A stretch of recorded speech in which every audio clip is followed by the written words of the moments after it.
अम्मी के कमरे में गजल के खिलाफ जरूर कोई सबूत मिलेगा।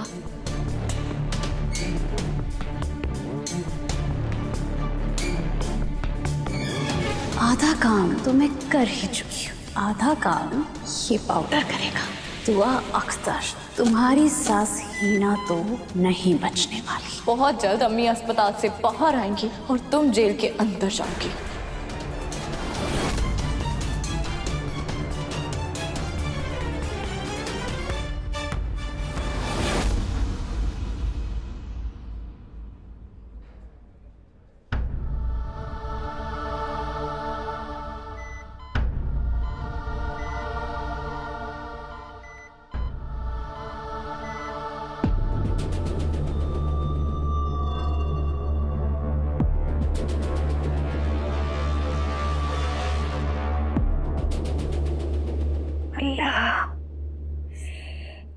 अम्मी क्या हुआ?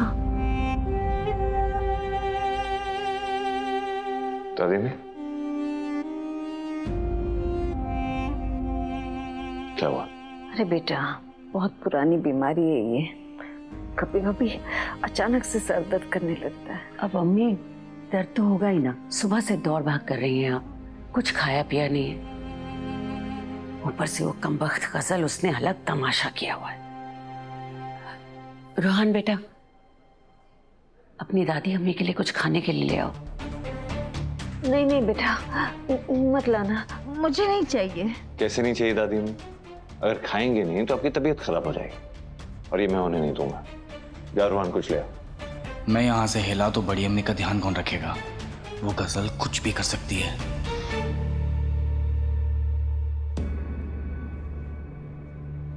कायनात,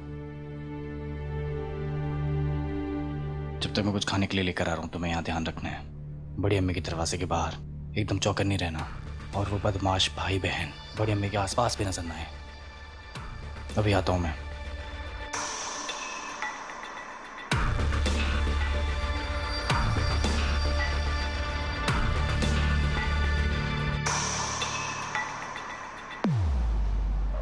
शंकूर तो रास्ते से हट गया, गनीमत का वक्त है, रास्ता साफ है। हम इनकी नाक के नीचे से उस बुढ़िया का काम तमाम करके निकल सकते हैं। लेकिन अंदर जाएंगे कैसे? तो डॉक्टर बोला हुआ ना कि अंदर नक को जाने का। तो देखो पूरा खानदान कैसे पैर लगाए हुए बैठा है। एजाज, जब ऊपर वाला एक रास्ता बंद करता है ना तो वो दूसरा खोल देता है। घड़ी को देखो, 7:30 बजने वाले हैं। जल्द ही डॉक्टर्स की शिफ्ट चेंज होने वाली है। जैसे ही नए डॉक्टर विजिट करने आएंगे ना, हमें भी किसी भी तरह उनके साथ अंदर घुसना है और उस बुढ़िया को अलविदा कहना है। चलो ठीक है, मान लेते हैं कि डॉक्टर के साथ अंदर घुस भी जाएंगे, लेकिन बाहर कैसे आएंगे? देख रही हो तो सारे कैसे बैठे हुए हैं, इनके सामने आना मुश्किल है। जैसे अंदर जाएंगे वैसे बाहर भी आ जाएंगे। आंखों में धूल झोंकना मेरे बाएं हाथ का खेल है, बस तुम वैसा करते जाओ जैसा मैं कहती हूँ।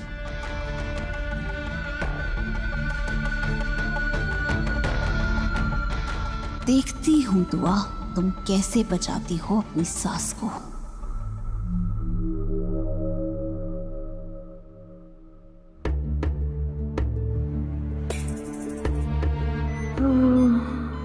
बोलिए अम्मी, हिम्मत कीजिए, क्या क्या बताना चाहती हैं मुझे? अम्मी मैं आ गई, अभी आपने मुझे आवाज दी और मैं आ गई।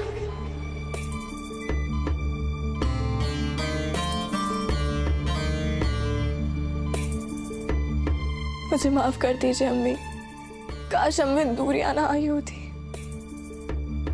काश आप उस गजल के बहकावे में ना आती, काश हम दोनों आज भी उतने करीब होते और मैं हमेशा आपका साया बन के रहती, तो आज आप सही सलामत होती और वो गजल आपका बाल भी बांका नहीं कर पाती।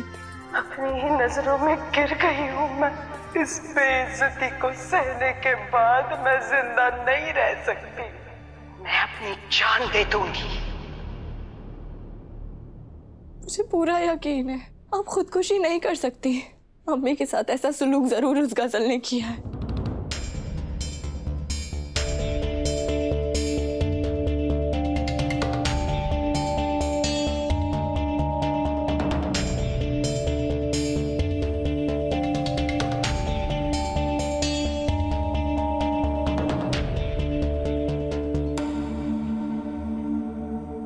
कमरा इतना गलत सलत किसने समेटा है? इस कमरे की हालत देखकर कोई भी बता सकता है कि यहाँ पर हाथापाई हुई है। सबको पता चल जाएगा कि मैंने हीना को मारा है। नहीं नहीं नहीं, मुझे कैसे भी करके कमरे की हालत ठीक करनी होगी।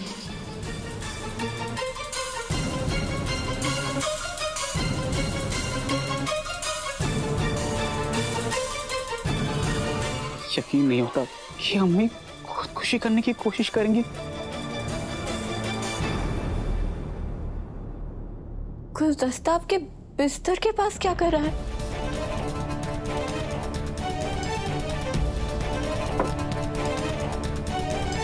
आपको तो दमे की बीमारी है, इससे तो आपको एलर्जी हो जाती है।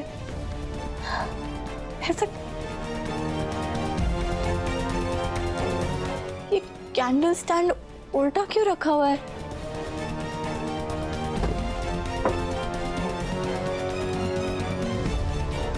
ऐसा कैसे?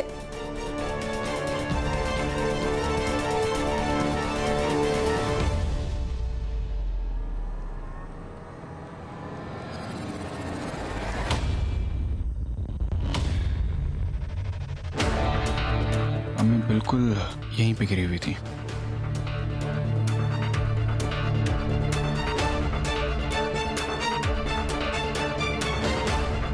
कमरे के सारे पर्दे भी बंद हैं। अम्मी तो पर्दे हमेशा खुले रखती हैं ताकि ताज़ी हवा अंदर आती रहे। फिर ये पर्दे बंद क्यों हैं?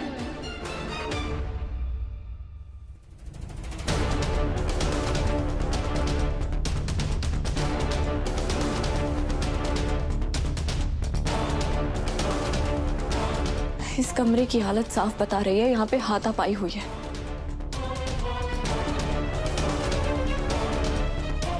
अगर गजल ने अम्मी को वहां से धक्का दिया होगा, मतलब कोई ना कोई सबूत तो उसने गलती से जरूर छोड़ा होगा। जरूर ऐसा ही हुआ होगा। अम्मी कमरे में आई होंगी और फिर पीछे पीछे गजल आई, उनकी बहस हुई होगी और फिर गजल ने उनसे बदसलूकी की होगी। तुम्हें इस घर से दूर जाना होगा। मेरे सब्र का इम्तिहान मत ले हीना अख्तर। तेरी इतनी जुर्रत कि तू मेरा नाम लेके पुकारेगी मुझे? या मेरे मौला, उस बदजात ने कितना खराब सलूक किया होगा अम्मी के साथ। मैं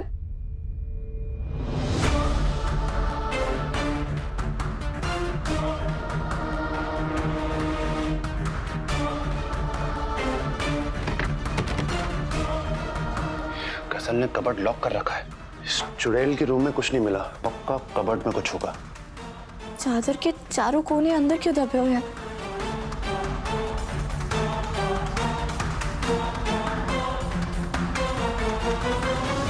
अम्मी तो हमेशा चादर बाहर लटका के रखती है ताकि सफाई करने में आसानी हो। हाथापाई हुई होगी जिसकी वजह से कमरा बिखर गया। मगर इस सब में बिस्तर कैसे बिखर सकता है? या बिस्तर उसने ऐसे क्यों समेटा? ऐसा क्यों लग रहा है जैसे बेड का बक्सा खुला हुआ है?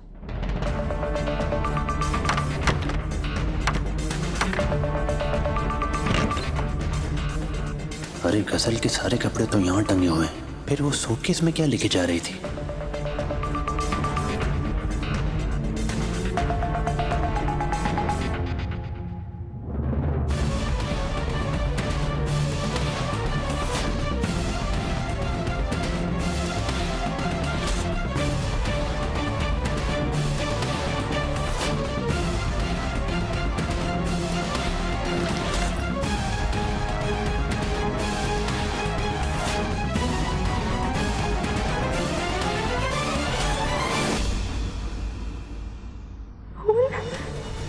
अल्लाह,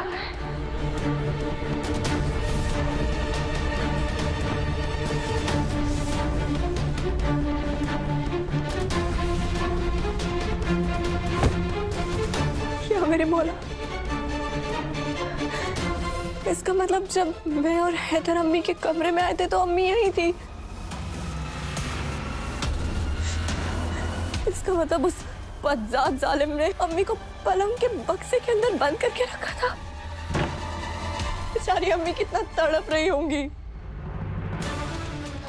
उनके ये कपड़े का टुकड़ा बताता है कि उस बदतमीज ने उनका मुंह बंद कर दिया होगा ताकि वो चीख ना पाए, हमें कोई इशारा ना दे पाए। उन्होंने कितनी कोशिश की होगी।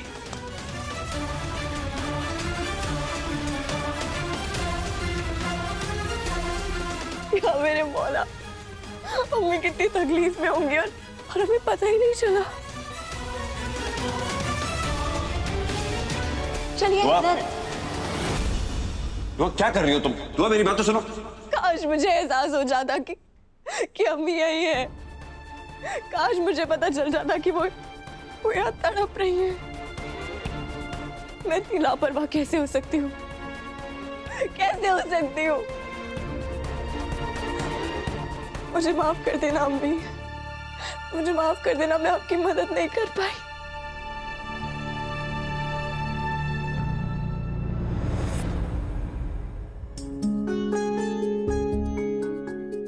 लाओ बेटा, यहाँ रख दो।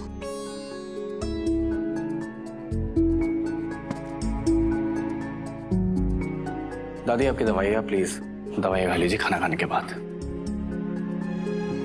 बेटा मुझे नहीं खाना, मैं बाहर का खाना नहीं खा सकती।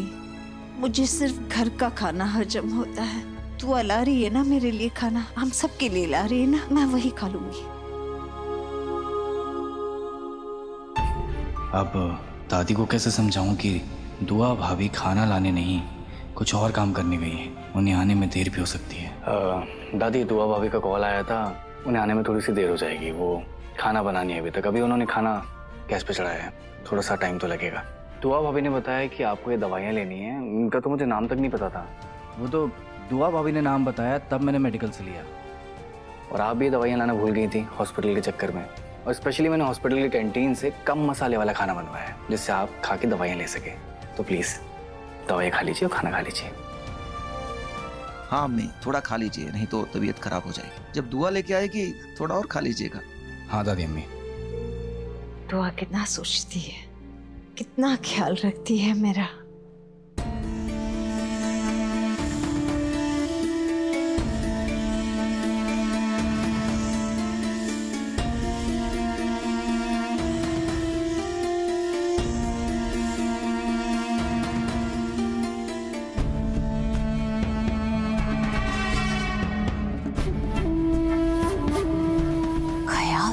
मुझे भी तेरा बहुत है बुढ़िया, मगर मैं तुझे दवा की जगह जहर की गोली बड़े शौक से दे देती, फिर तो दम तोड़कर यहीं पर मर जाती।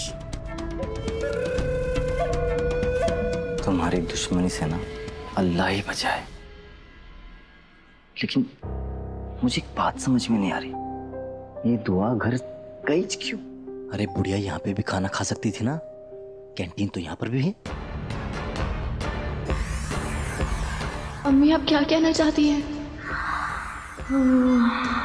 मुझे माफ कर देगा। गजल अख्तर, तने हिना हैदर अख्तर को जान से मारने के जुर्म में गिरफ्तार किया जाता है। किसने एफआईआर की है मेरे खिलाफ? ये आवाज किसकी थी? कोई गजल और एजाज तो नहीं? चलो खुद चल के पता लगा लेते हैं।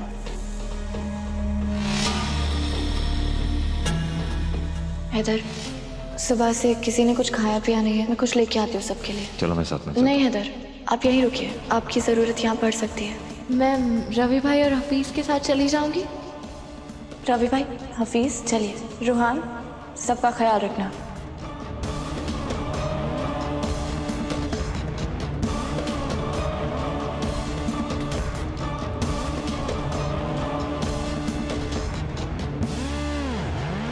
चलाक रोबड़ी दुआ घर पर खाना बनाने के लिए नहीं गई है, मेरे खिलाफ सबूत जमा करने के लिए गई है। मैं लिख के देता हूँ, वो पोटी दुआ जरूर कोई ना कोई सबूत लेके आएंगी। वो तुम्हारे साथ साथ ना मैं भी फंस जाऊंगा।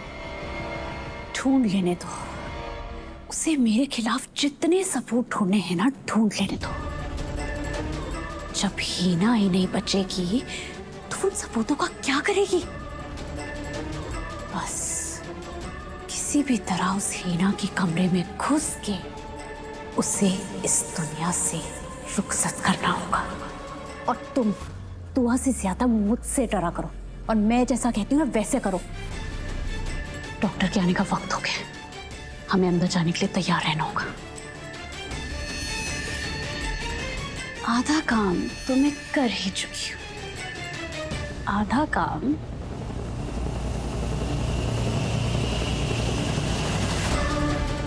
ये पाउडर करेगा।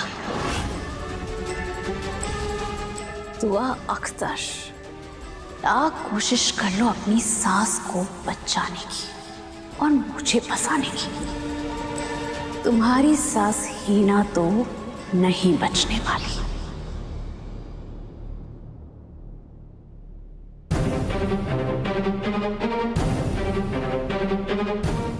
गजल, तुम लाख कोशिशें कर लो अम्मी को मारने की या खुद बचने की, मगर इंशाल्लाह बहुत जल्द अम्मी अस्पताल से बाहर आएंगी और तुम जेल के अंदर जाओगी।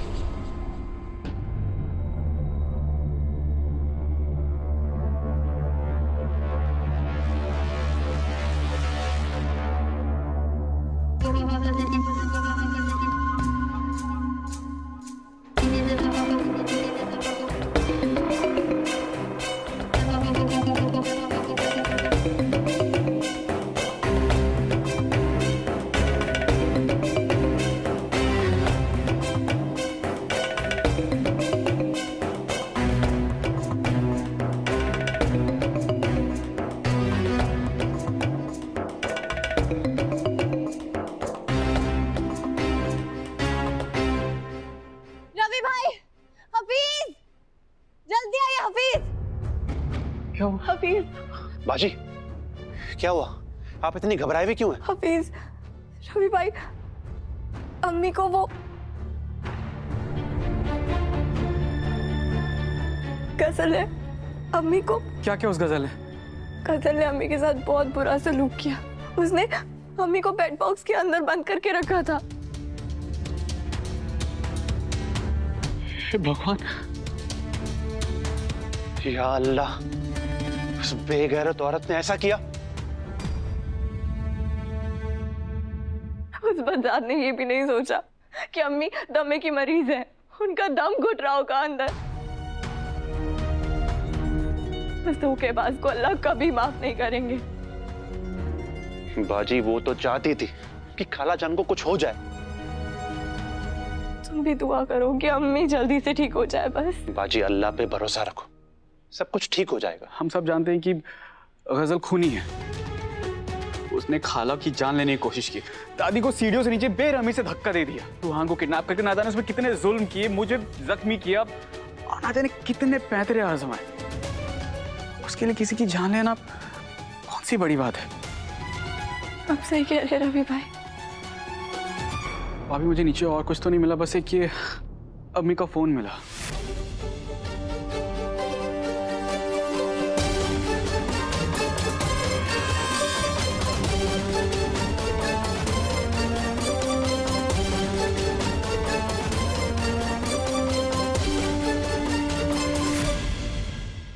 ये देखिए, इससे शायद कोई मदद मिल जाए। इसका मतलब अम्मी जब गिरी होंगी तो उनके हाथ में ये फोन था। पर अगर अम्मी के पास ये फोन था तो ये कहीं से टूटा क्यों नहीं है? इसके तो स्क्रीन पे भी कोई स्क्रैच नहीं है। बाजी ये कैसे हो सकता है? हो सकता है अगर ये फोन अम्मी के साथ गिरा ही ना हो, जरूर उस लड़की ने बाद में वो फोन अम्मी के पास फेंक दिया होगा,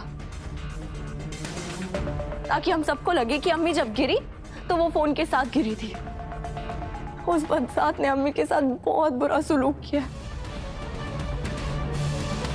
खुदा उसे कभी माफ नहीं करेगा और ना ही मैं उसे कभी माफ करूंगी।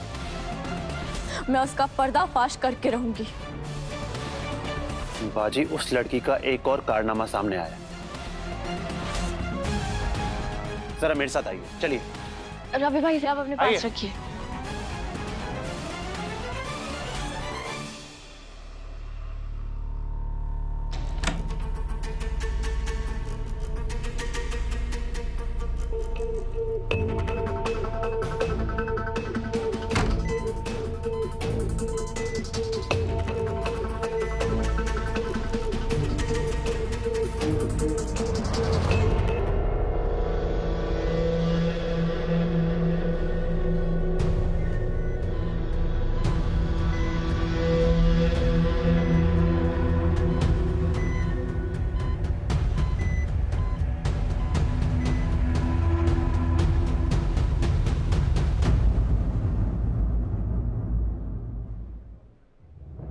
हर हाल में इस पाउडर को इनके खाने में मिलाना होगा।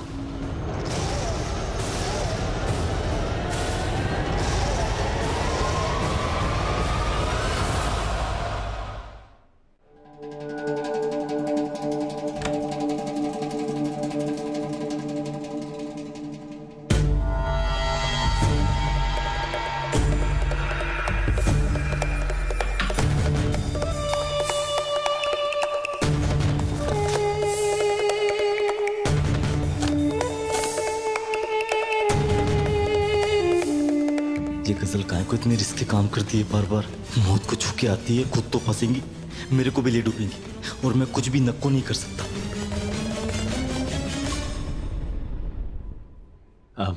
क्या हम अम्मी से मिल सकते हैं? परेशान होने की कोई बात नहीं है, अब वो पहले से बेहतर हैं।